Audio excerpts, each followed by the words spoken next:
वो नरक में जाते हैं। सतगुरु नहीं मिलते, सच्चा संत नहीं मिलते, सतगुरु नहीं मिलते तो जाते नरक द्वार। जय सतगुरु मिलते नहीं, जाते नरक द्वार। है सतगुरु के उपदेश का लाया एक विचार, और जय सतगुरु मिलते नहीं, जाते नरक द्वार। नरक द्वार में दूत सब करते खेचा ताण, उनसे कभू ना छूटता फिर फिरता चारों खान। चार खानी माने ये अंडरज, जेरज, उद्बुद, ये चार प्रकार से जो उत्पत्ति प्राणियों की होती है, ये 84 लाख प्रकार के प्राणियों का जो जीवन होते हैं, इनको चार खानी, चार विभागों में बांटा है, चार डिवीजन बनाई है इनकी।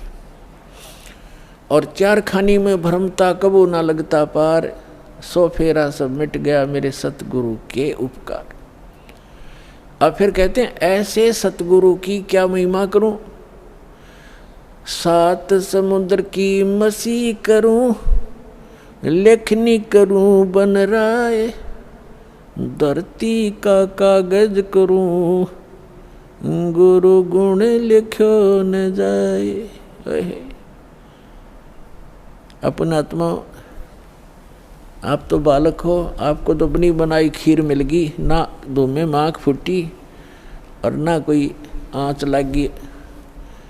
आपको तो परमात्मा ये बना के धर के गए थे, यो ज्ञान, तत्व ज्ञान। लेकिन इन काल के दूतों का ना तो गीता पढ़ने वालों को गीता समझ में आई, वेद पढ़ने वालों को वेद समझ में आए नहीं, पुराण पढ़ने वालों को पुराण समझ में आई नहीं, और कुरान पढ़ने वालों को कुरान समझ में आई नहीं, बाइबल पढ़ने वालों को बाइबल को का ज्ञान नहीं हुआ, और कबीर परमेश्वर की वाणी पढ़ने वाले इन कबीर पंथियों को परमेश्वर की वाणी का इनको समझ नहीं आया। तो ये परमात्मा आपको बना कर दरगे सारा ज्ञान है। वो कहते हैं गुड बेटर बेस्ट, आप वो बेस्ट क्वालिटी की आत्मा हो परमात्मा की, जिनको सतलोक आश्रम बरवाला में ये सतनाम और सारनाम प्राप्त हो रहा है। तो आपके लिए सारा प्रयत्न हो रहा है। अपना आत्मा बैड होता है, बैड तो बैड से गुड भी बन सकता है। जैसे चोर चोरी करता था, यो ज्ञान हुआ, चोरी छोड़ दी, भगत बन गया। शराबी शराब पीता था, शराबी कहलाता था, शराब छोड़ दी, भक्ति करने लग गया, भगत कहाँ आया। तो इसी प्रकार हम बैड से गुड बन जाएंगे, गुड से फिर बेटर बनेंगे, फिर बेस्ट बन जाएंगे। तो बेस्ट बनने के बाद हम सतलोक जाएंगे। तो जिनको सतलोक आश्रम बरवाला प्राप्त हुआ, मर्यादा में रहे, सतभक्ति करते रहे, तो वो बेस्ट क्वालिटी की हंस आत्मा है भगवान की, और उन पर विशेष रजा है परमात्मा की। परमात्मा हमें आकर ज्ञान देते हैं, रह रह कर समझाने की चेष्टा करते हैं। सात समुद्र की मसी करूं और लेखनी करूं बन राय। किसी भी एक मान ले पेड़ को काट कर रख लो, और उसकी छोटी छोटी टहनी, बड़े तने सबको चीर चीर कर कलम बना कर रख दे, ढेर लग जाएगा। और परमात्मा कहती उस एक पेड़ की सब कलमों को लिखना शुरू कर दे। धरती जितना बड़ा कागज हो, सात समुद्रों जैसी इंक हो, स्याही हो, तो कहती ये सब लिखते लिखते कलम घिस जा, सात समुद्र की इंक भी समाप्त हो जावे। ऐसे सतगुरु के गुण लिखे नहीं जा सकते। अब क्या लिखोगे? एक कुत्ते का जीवन लो, उस कुत्ते के जीवन में क्या क्या कष्ट उसको होते। सारी रात तो भौंकता है, उसकी एक स्वभाव बना रखे, सारी रात भौंक के उसकी आंख इकट्ठी हो जा, भूख लगे जोर की, और सुबह वो क्या करता है, किसी का दरवाज़ा खुलता है गली में, ऐसे देख देख कर सीधा भागता है किधर, रसोई से महक आ रही होती है उसको कोई बासी टुकड़े की, या वैसे ताज़ा बना रहे हो तो दाव लगाकर रसोई में घुसने की चेष्टा करता है। अब रसोई में कौन घुसने दे उसके, या तो लठ मारेंगे या फेंक कर मारेंगे, कोई ना ठहरता है। एक घर में गया, उसका लठ लग गया, फिर ट्यां ट्यां करता हुआ दूसरे में गया, दूसरे में गया, दूसरे में उसका भाग, उसने कोई टूक मिला, फिर जूत मिला, और उसमें भी लठ लग गया, तो फिर भूख तो उसको लगी है, तो फिर कहाँ जाता है, बाहर खेतों जंगल में जहाँ लोग फ्रेश होकर आते हैं, वहाँ जा कर के फिर वो गोबर खाता है। और पहले वो मनुष्य जीवन में अफलातून बना फिरा था, कहे से भी ना समझ में आवा कि ये दुख हो जाएगा आपके जीवन को। तो पुण्यात्मा सौभाग्य आपका, आपका बात समझ में आ गई कि जो संतों ने वचन बोले वो सारे साचे हैं और आपका कल्याण हो गया। तो इस प्रकार उन दुखों को याद करके और लिखा जाए।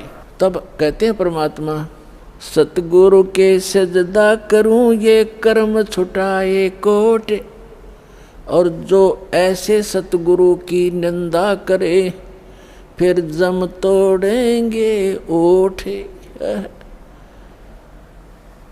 परमात्मा अपनी महिमा बताते हैं और अपने दास को जो वो भेजते हैं उसके बारे में बताना चाहते हैं कि सतगुरु के सजदा करूं, कुर्बान हो जाऊं उस संत के ऊपर जिसने कर्म छुटाए कोट, बीड़ी शराब मांस तमाकू भूकी सुल्फा गांजा भांग और ये चोरी जारी बुराई बकवास छुटवादी जो हम सने पड़े थे इन गंदों में, निर्मल किया और फिर सतनाम दिया। कहते हैं सतगुर के सजदा करो ये कर्म छुटाए कोट, और ऐसे संत की जो निंदा करे कहते फिर जम तोड़ेंगे होठ। यम के दूत ऐसे मारेंगे लठ, होठों पर लगे चाहे सिर में लगे, वह आगा पीछा नहीं देखेंगे ऐसे व्यक्तियों के। तो यहाँ परमात्मा कहते हैं गुरु मानुष कर जानते, ऐसे संत को कहते हैं मानुष मत गिनना। वैसे तो पुण्यात्माओं भगवान तो भगवान ही होता है, और वो भगवान वो परमात्मा स्वयं भी आते हैं एज ए गुरु एक लीला करने के लिए। और जब वो स्वयं आए थे उस समय हम यही मार खा गए थे ना। 64 लाख से सोना एक गरीब आदमी का, एक झोपड़ी में बैठ कर कपड़ा बुनने वाले व्यक्ति के 64 लाख सेस हो जाना, ये एक अजूबा है जैसे हमारी बुद्धि काम करती होता है। लेकिन उस समय परमात्मा जिसको भी नाम देते थे, आशीर्वाद देते थे, उनके दुख दूर हो जाते थे, भूत भाग जाते थे। कहते हैं सतगुरु दो चावै सो कर ही, 14 कोट दूत जम डर ही, ऊत भूत जम त्रास निवारे और चित्रगुप्त के कागज पाड़े। ये समर्थ कबीर भगवान है। ये आपके ऊत भूत किसी प्रकार का भी आपके ऊपर 3 ताप का दुख हो, प्रेत बाधा हो, पितृ बाधा है या कोई जिंद बाधा है, अब प्रधानमंत्री के सामने फिर चोर कैसे रुकेंगे? उसके साथ तो बहुत घने बॉडीगार्ड होते हैं। तो जो भक्ति ना करके शरीर छोड़ के वो भगवान के चोर हैं। जिन हर की चोरी करी और गए राम गुण भूल, ते बिदना बागुल किए रहे उर्दमुख चूल। तो ये परमात्मा ऊत भूत जमत्रास निवार है। यम के दूत भी निकट नहीं आ सकते। कहते सतगुर सरना आए के। और धर्मराज डर कैसा? धर्मराज कहते ये नौकर हैं यम के दूत जो आकर सताते हैं, चाहे प्रधानमंत्री हो, मृत्यु के बाद बक्कल तार देंगे, पकड़ के ले जाएंगे, टीटवी गले से पकड़ लेते हैं, बाजू पकड़ लेते हैं, घसीट कर ले जाते हैं। जिसके पास भक्ति धन नहीं उससे यम के दूत नहीं डरते। और समर्थ साथ नहीं है तो कबीर परमात्मा ये समर्थ भगवान है, अनंत कोट ब्रह्मांड के स्वामी हैं। तो यह बताते हैं सतगुरु की शरण में आकर फिर धर्मराज का भी डर नहीं, यम के दूत की तो बातें छोड़ो तुम। तो पुण्यात्माओं उस झोपड़ी में बैठे व्यक्ति का और कपड़ा बुनने वाला और उसके 64 लाख से सो जाना, और हमारी समझ में नहीं आया कि ये भगवान है। गले नहीं उतरी कि यूँ भगवान हो सकता है। और भगवान सिंगाड़ा होया करे जिसका सींग शांग लग रहे हों या बंदूक बंदाख ले रखी हो। अरे जो दुख आप पर आपत्ति आई और दूर कर दी मालिक ने, और ऐसी भक्ति दी, आपका सारा सुख दे दिया। सब जो भी शरण में आए थे गिनती नहीं कर सकते इतने सुख दिए दाता ने। और लेकिन उन सिरफरों के बकाए हुए ये कह दिया करते नहीं, यो तो वैसे सिद्ध पुरुष है, कोई सिद्धि शादी जानता है, ये भगवान थोड़ा ही हो सकता है। हम मान्य करते भगवान श्री राम और श्री कृष्ण, जिसके हाथ में तीर सुदर्शन चक्र और हनुमान जी के पास गदा और माता लेरी 8 हाथों में हथियार, तो हम इसे ईशान भगवान मानना थे। यह बुद्धि पर पत्थर पड़ रहे थे, इसी कारण से हम फैल रहे। तो हम उसी समय इसलिए मार खा गए कि हमने भगवान को भगवान नहीं माना। तो परमात्मा एक वाणी लिख कर गए हैं कि गुरु गोविंद कर जानियो, रहियो शब्द समाए, मिले जब दंडवत बंदगी नहीं पल पल ध्यान लगावे। गुरु जी को गोविंद कर मानना, भगवान मानकर उसके साथ व्यवहार करना, ट्रीट करना। गुरु गोविंद कर जानियो और चलियो आज्ञा माँ, मिले तो दंडवत बंदगी, नहीं तो पल पल ध्यान लगा। जब भी आपको मिले दंडवत प्रणाम करें और गुरु जी को परमात्मा मानना। वो खुद तो भगवान थे ही, लेकिन अब अपने दास को भेजा है परमात्मा ने, तो इसलिए कि आपका जो भाव है वो बना रहेगा। जैसे गणित के अंदर एक प्रश्न आता था ब्याज का, ऋण का, तो उसमें मूलधन ज्ञात करना होता था। मूलधन तो होता था वो करोड़ों और अरबों रुपए का। उस करोड़ों और अरबों रुपए के मूलधन को प्राप्त करने के लिए मानना पड़ता है, मान लीजिए मूलधन 100 रुपये। वो 100 रुपये मूलधन नहीं है, लेकिन वो सपोज करना पड़ेगा उस प्रॉब्लम को सोल्व करने के लिए। तो ये समझ लेना पुण्यात्माओं, परमात्मा की वाणी है कि गुरु गोविंद कर जानियो और रहियो आज्ञा माई, मिले तो दंडवत बंदगी, नहीं पल पल ध्यान लगाए। अब जैसे आप यहाँ से जाओगे शरीर छोड़ के, ये तो छूटेगा, आपको मालूम है सबको। हम चाहते तो नहीं है कभी मृत्यु हो, लेकिन या तो होगी वो मालिक के आधार पे है। अब तो आप भक्त हो गए, आपकी मृत्यु तो भगवान कबीर साहब के हाथ में है। आप कहोगे तब होगी, कई बार कह लोगे जब होगी। अब काल नहीं मार सकता आपको, अकाल मृत्यु नहीं मर सकते आप अगर नियम ठीक रखोगे।